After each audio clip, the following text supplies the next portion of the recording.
Bayasa Ren from Washington, D.C. There you are. Welcome to the show. So my name is Bayasa Ren. I'm with the Council for Inclusive Capitalism. In my prior role, I worked at the IMF and Asian Development Bank and International Forum of Sovereign Wealth Funds in London. So I thought I'd join and share my views and provide some high-level background how corporates and investors are allocating their investments these days, and how Ecobarge and affiliated companies might be able to strategically raise required funding from investors. Perhaps for the interest of time, let me just focus on last two slides. So let me just, Oops. Okay, so first, quickly about Council for Inclusive Capitalism. I just wanted to give you a quick high-level background. Council for Inclusive Capitalism is a movement of global CEO leaders doing business in ways that lead to a more inclusive and sustainable economy. We believe strongest and most valuable businesses are those that profitably create value for all stakeholders. Our members bring their best actions to the council, turning them into business strategies others can use to generate positive social and environmental impact. This is very important for investors these days. I will go over in detail shortly. So leaders of every business, large and small, across sectors and geographies can contribute to the movement. And I was fascinated by the prior presentations and encourage everyone here to reach out to me how we can support and amplify your impactful works. So maybe perhaps let me start the very last one. So at the Council for Inclusive Capitalism, we look for, alongside with our stakeholders, impact projects to amplify. And Ecobarge, we found, for example, has a huge and direct implications on Protect Our Planet section of the, and nicely in line with the Sustainable Development Goals and Protect Our Planet section, freshwater availability, resource conservation, and many others as well.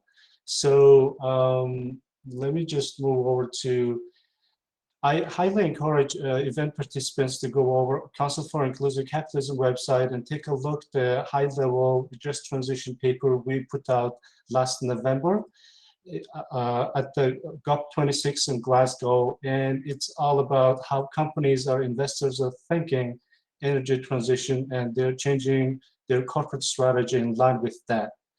So now on financing. Okay, before I go deep dive on financing side, I just wanted to give you a quick synopsis, a quick background that companies or investors are thinking these days really holistically when it comes to investing in new projects. It's a stakeholder view, or how it's impacting and affecting other stakeholders. That's very important these days. And environmental, especially environmental criteria, is how it's, especially investors are increasingly applying these non-financial factors, including these environmental metrics, is really important. Now, when it comes to traditional financing, you all know that it takes time, and then it requires conventional balance sheet, cash flow, all of this. But there are several other types of investors looking to invest this kind of innovative new ideas. For example, responsible investors and sustainable investors, or impact investors, or philanthropy investors. All they look for, how the specific project is impacting stakeholders overall, how it's affecting people, planet, and prosperity of the stakeholders. So because of that, instead of finance first, it may make sense for Ecobarge to focus on impact first approach and showcasing what kind of impact you're making for the planet, for the people, for the stakeholders. And Mehmet showcased the corporate presentation prior to this presentation. I would highly encourage to add how you're affecting, what's your impact goals? how you're mitigating ESG risks for investors, and then what are the benefits of stakeholders, and how your solution is contributing to the society. Those will help the philanthropy and impact and sustainable investors to invest in your projects. So that's something I wanted to highlight. And of course, conventional bankers and traditional investors will look what's risk-adjusted financial return. In addition to that, you should consider, how your capital preservation, or what's your growth trajectory, or what kind of risk mitigation you have in your financing framework. Those are really important for basic financial goals. But in addition to that, adding those impact goals and your intentions that you're making, what kind of impact you're making for stakeholders, those are really, really important.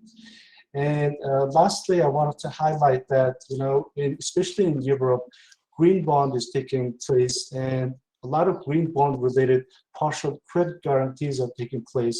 So those kind of structured fund may help to take off and scale the Ecobarge impact.